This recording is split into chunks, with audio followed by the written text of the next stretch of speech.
In today's show, the Trailblazers swing a trade for Vit Krejci, and apparently they're trying to land Giannis Antetokounmpo too. It's a big day in the transaction world. Welcome to Locked On Blazers. Let's get into it.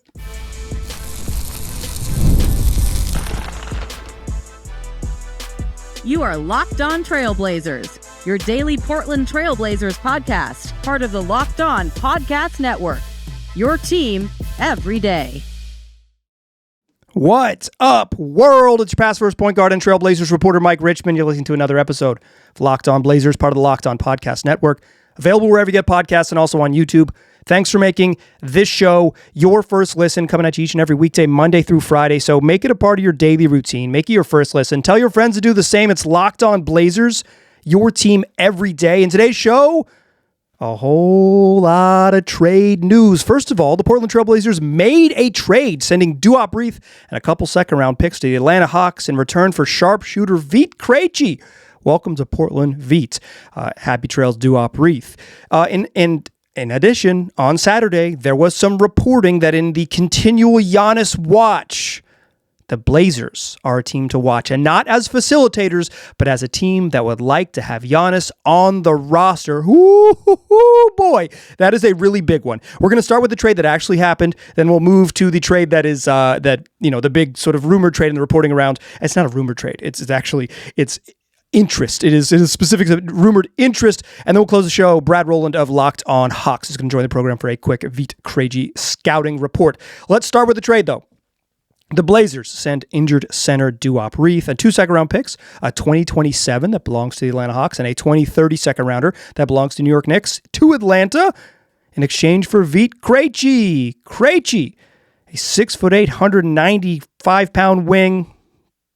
Kind of was supposed to be a big point guard coming into the league, but has probably settled in as a 2-3 in the NBA. He was a second-round pick in 2020. He didn't come right away in that year that he was drafted. He came the following season and played for one of those bad Oklahoma City teams with like Gabriel Deck and Darius Baisley and that 125 games. And then the following year in 22-23, he was traded to Atlanta. The Hawks eventually waive him and then retain him on a 2-way contract. And then eventually, when he plays well the following season, convert his 2-way contract to a multi-year deal. A 4-year deal worth about $10 million, and now he's headed to the Blazers. He is finishing up year 2 of that full deal, and it is next year. It is partially guaranteed, and in 27-28, so it's partially guaranteed for the 26-27 season, but he's under contract. You have to pay him at least a little bit, and then 27-28, it is a team option. So if the Blazers want Vit Krejci is a member of the program for not just the end of this season, but for the years moving forward. Krejci is a shooter. That's what he is first and foremost. He's on the year with the Hawks. He's averaging 9 points, 2 boards, 1.5 assists, but importantly, shooting 42.3% from 3.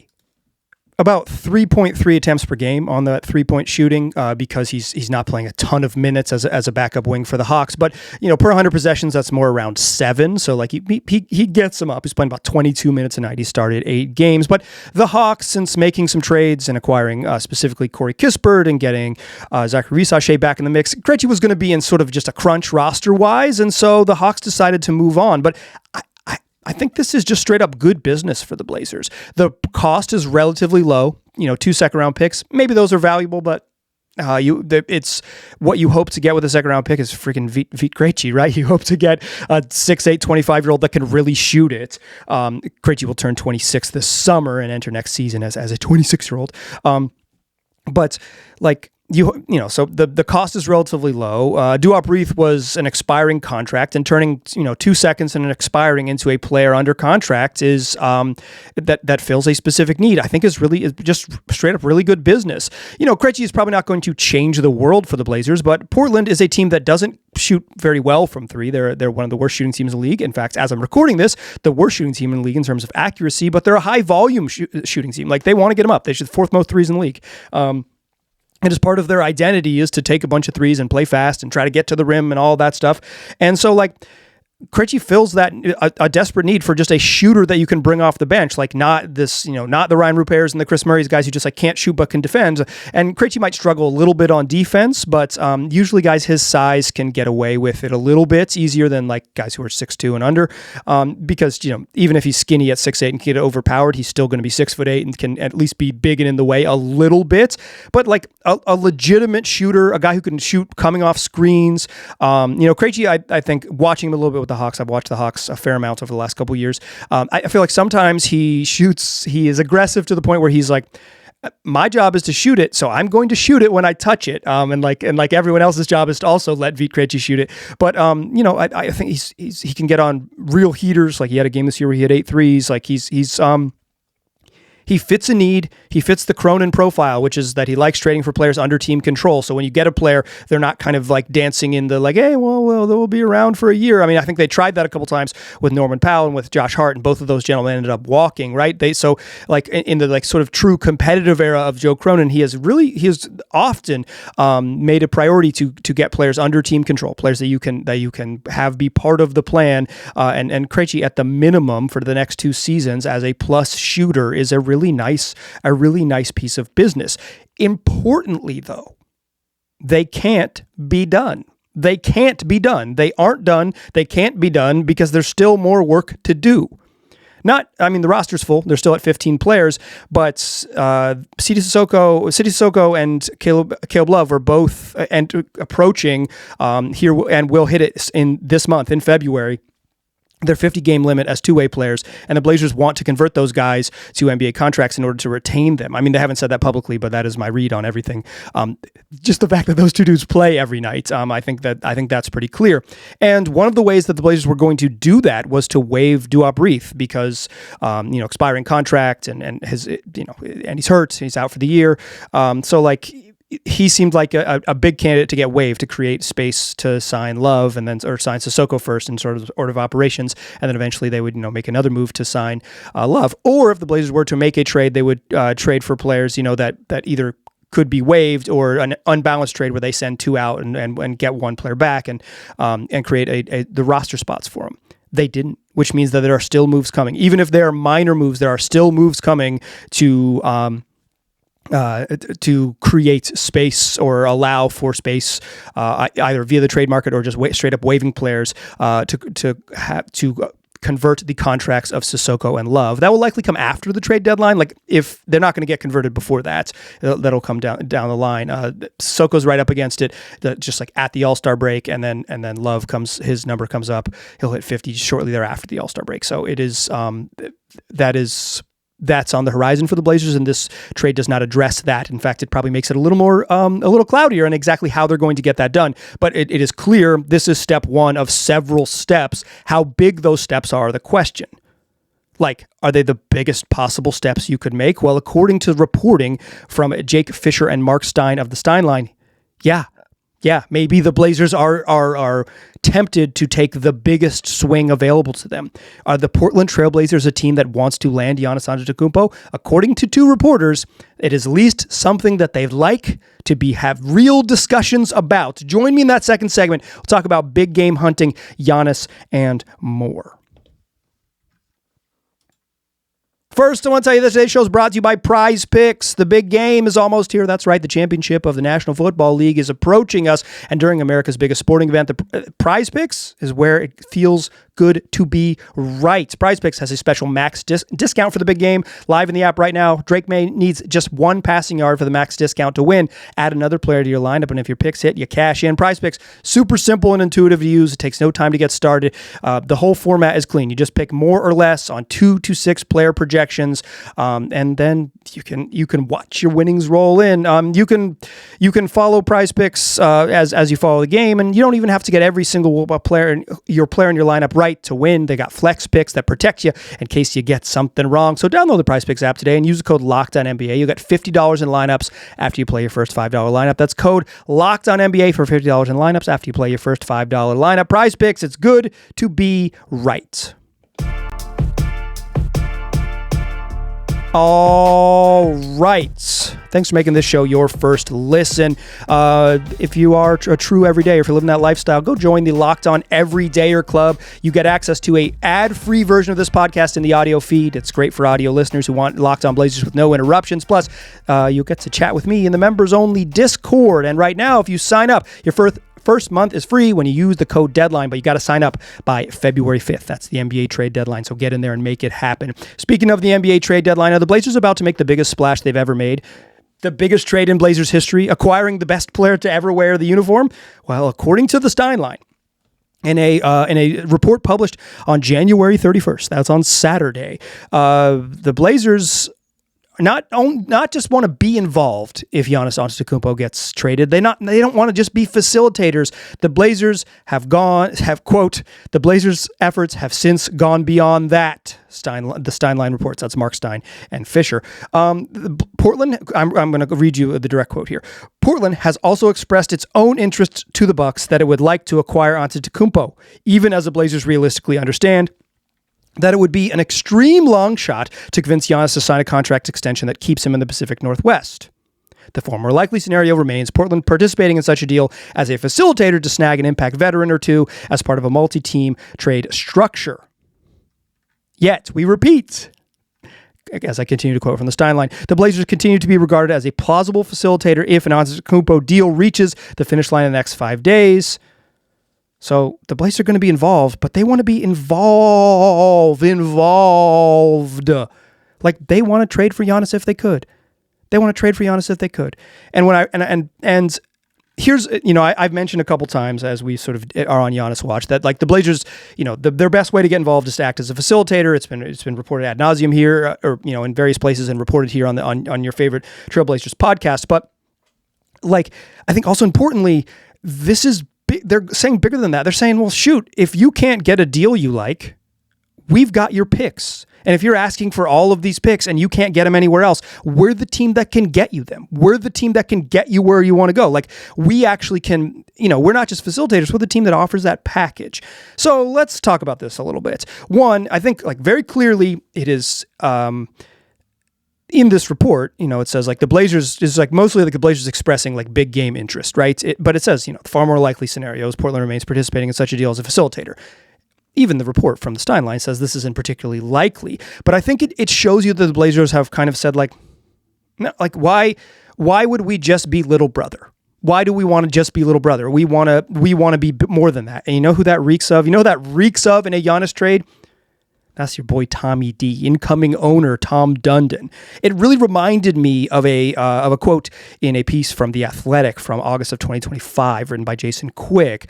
It talks about on the heels of the Los Angeles Lakers acquiring Luka Doncic, that if Tom Dundon had seen that go down, he would have wanted to be involved. And the quote is, this is Quick citing a source close to Tom Dundon, quote, "He brings a swagger," the source said to The Athletic. "If Tom was the owner last year, he would have been trying to get Luka Doncic. He would be like, why would the Lakers have him?" There is nothing like that screams new owner more than like, hey, Tom, we're working on facilitating a deal to get OG Anunoby for the 2029 Bucks pick back, and we're going to change the protections on the 2028 pick as well. Why are we sending them picks? Why aren't we trading for Giannis? All right, we'll look into it. Like that is the most new owner and the most sort of new owner based on what we know about Tom Dundon's sort of personal profile from some of the reporting on him. Like that really speaks. To me, it was just like, oh yeah, that's what it's like to have sort of a new ownership group, that type of aggressive mindset, that type of aggressive move, that type of preference, all of those things. So let's talk about this trade. Is this a good idea? So I've mentioned a bunch on this show that I don't necessarily think it's a great idea because I think it'd be hard for the Blazers to make a trade for Giannis that allows them to have the depth necessary to win a championship after acquiring him. And if you don't have that, it is hard to get him to commit long-term in a multi-year contract if you are merely like a middling team in the Western Conference.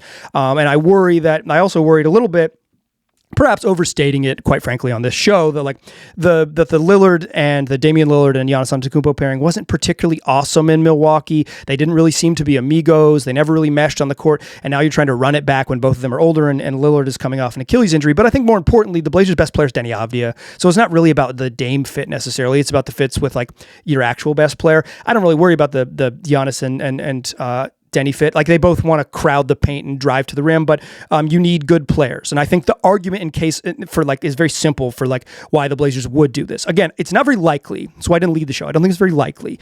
But like Giannis Antetokounmpo, if the Blazers were to acquire him, would immediately become the most talented player to ever wear a Trailblazers uniform. He's better than Drexler. He's better than Walton. He's better than Dame. He'd be the best player to ever wear a Trailblazers uniform. It would be the most significant trade in franchise history. And how many times during the course of, let's say 2 decades, do you have a legitimate chance to trade for one of the 5 best players in the league? Very rarely. Like any random team with that opportunity is pretty rare, because, for the most part, it would be hard to acquire one of the 5 best players in the NBA just because you'd have to trade your own very good player, which would make the sort of the appeal of acquiring that said other top 5 player, it would really reduce it. Or you're just not very good over the course of a couple decades, or you're just too expensive and you don't have the right players to trade, or more often, the 5 best players in the league are just not available via trade. I mean, it's more often now because players don't change teams via free agency like at all. So they all trade, trades are the only way to acquire the best players in the league. But, this is just a very, very, very rare occurrence that the Blazers could even be like legitimately considered to get into the mix. Now, like, does some sort of deal that's like, and the reporting from Mark Stein is that the Bucks are asking for like everything, all of your young players, all of your picks, throw it all in, because the Bucks can be aggressive now because there's no actual pressure to trade Giannis by the February 5th deadline. They can just wait until the summer. I don't think they'll start the season with Giannis on the team. It just seems unlikely that that'll happen, but they don't really need to take a deal they don't love. So you might as well ask for the moon. That is the move now, because you say like, well, some teams probably realize that their only bet is to trade for Giannis is this week, before other teams have more stuff to trade and blah, blah, blah, blah, blah. And before other teams that kind of crash out of the playoffs enter the dance and say, wait, we weren't as good as we thought we would be. Maybe we would trade Alperen Şengün for Giannis Antetokounmpo and that type of thing. So it's the argument in favor of the Blazers making this move is that like it's freaking Giannis. That's it. That is as simple as that. You are trading for a player of his caliber, and you think like, okay, it's, say it's Jeremy Grant's money and one of Scoot Henderson or Shaedon Sharpe, maybe both. All of those draft picks, plus maybe another one, say unprotected from the Orlando, or maybe one of the Blazers picks because you're betting against them, holding it together. It's a big package. But like, some version of Denny and Tumani and Giannis Antetokounmpo and Damian Lillard and Drew Holiday, like, is that team good enough to win a championship? And that's kind of the question you're asking. The argument for it is very basic. The whole point of a basketball team is to acquire really good players. This is your opportunity to acquire a really good player. I think the inherent risk is Giannis is under contract for next season, 26-27, but he is a free agent after that. And if he's unlikely to sign a contract extension and he will walk after that, then what you need to convince yourself of, if you're willing to make this deal right now, is that we, the Portland Trailblazers, can win the national championship, can win the NBA title in 2027, right? We can win the championship next year. The sort of the Kawhi gambit in Toronto. We know we're not going to retain him. We know he's going to move to the Knicks. He just wants to be a Knick, and he's just going to end up there one way or another, and we'll just like sign and trade our way into the mess when we get there. But can we win a championship with him on the roster? Because that's, if you trade for a player of this caliber, all of a sudden the expectations are, and the like goal is not to be competitive, is to win a championship. And I'm not 100% sure they could. Certainly, they would have a lot better championship equity, and you could make other moves, and you're likely to get sort of minimum guys who are like, ooh, proximity to a championship. I would love to, if I was going to sign a minimum contract somewhere else, signing one on the Giannis team sounds just fine with me. So like you do get some upside there. I just think like you have a very small window to be competitive. If Giannis says, yeah, I'll sign a contract with the Trailblazers, trade me there, you do it in a heartbeat and you don't look back. Because the point of basketball is about I don't think there's actual like if you could actually acquire him and retain Giannis, there's not a basketball risk. The risk would be that you make a big trade and cash in a bunch of chips and then he leaves and then you're back like behind where you started on the back end of it. So, I don't think it's a very likely outcome, but I do think it is telling that the Blazers sort of where their eyeballs are, right? Their eyeballs have moved from like, hey, we'd like to, we're competitive and we're going to build towards something to being like, hey, if there's going to be the biggest trade of the NBA season and we have a legitimate chance to sort of at least be kind of involved in it, we want to be. We want to be immediately, and I think that's that's how it works, at least in terms of their interest. And I think it does really reek of the new ownership group coming in, and good on them, because being aggressive is, it's not always rewarded, but at least it adds a little bit of interest. Okay, let's close the show talking a little more Vit Krejci. Brad Rowland of Locked On Hawks is going to join the program, and we are going to talk all things Vit. Join us in that third segment, won't ya? First, though, I want to tell you that today's program is brought to you by Game Time. It's the NBA season, and there's nothing like being in the arena with the crowd, with the energy, with the big moments, being there with the folks you like. Getting tickets, though? That part hasn't always been so simple. That's why Game Time has become the go-to app for scoring tickets without the hassle. It puts the advantage back where it belongs, with the fans. Pull up the Game Time app, pick an upcoming NBA game. Blazers are home for 5 in a row right now. And you can get tickets in just a few taps. App is super intuitive and easy to use. The venue shows up right there in the app, super clean, and then it's what you see is what you get pricing. It's all upfront prices, so when you get to checkout, there are no surprises. It's quick, it's intuitive, it's stress-free from start to finish. Take the guesswork out of buying NBA tickets with Game Time. Download the Game Time app, create an account, use code LOCKEDON for $20 off your first purchase. That's code LOCKEDON for $20 off. Download the Game Time app today, and remember, it's gametime.co, not gametime.com. I also want to tell you that today's episode is brought to you by BetterHelp. February can be a lot. Flowers, candy, stuffed animals, and so much talk about relationships. It can honestly feel like everyone else has it together in their love life. But here's the truth. When you're married, when you're dating, when you're single, or just focusing on you, most people are still figuring it out. And no matter where you are in your romantic journey or your life journey, period, regardless of month, therapy can help you find a way. It can help you get clear on what you want, what feels heavy, and how to take some pressure off yourself. Therapy is an incredibly valuable tool, no matter what you are going through, and BetterHelp is one of the most convenient and affordable ways to get that therapy. Listen. BetterHelp is going to match you with a therapist that is going to help you along on your journey, and you can switch therapists at any time for no extra costs. And when you're working through stuff in therapy, you can find out what the best version of you would look like, the steps and tools that you can take to move towards that. And also, it's just really helpful to talk to a neutral third party about everything you're going through. BetterHelp has licensed therapists in the U.S. They do the initial matching work for you, so you can focus on your goals. And if you want to switch therapists, you can do that at any time. Sign up and get 10% off at BetterHelp.com and BetterHelp.com/LockedOnNBA. That's BetterHelp.com/LockedOnNBA. BetterHelp.com/LockedOnNBA.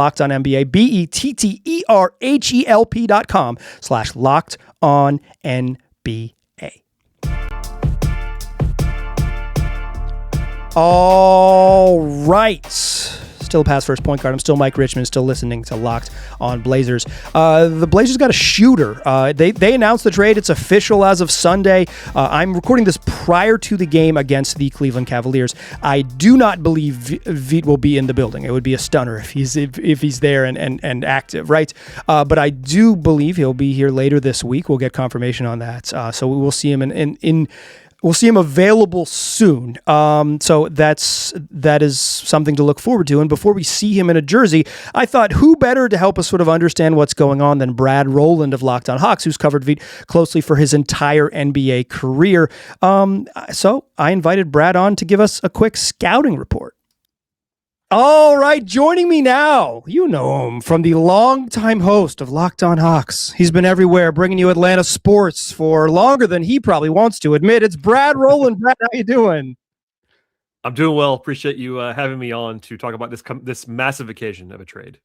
It's huge. The third trade of the NBA season. It's been a kind of a light year for transactions. So Vit Krejci and Duop Reith, which is what the trade went down today. The Blazers sent Duop Reith and a couple second-round picks to Atlanta in exchange for Vit Krejci. Is I would say one of the three biggest trades of the NBA season so far, undeniably so.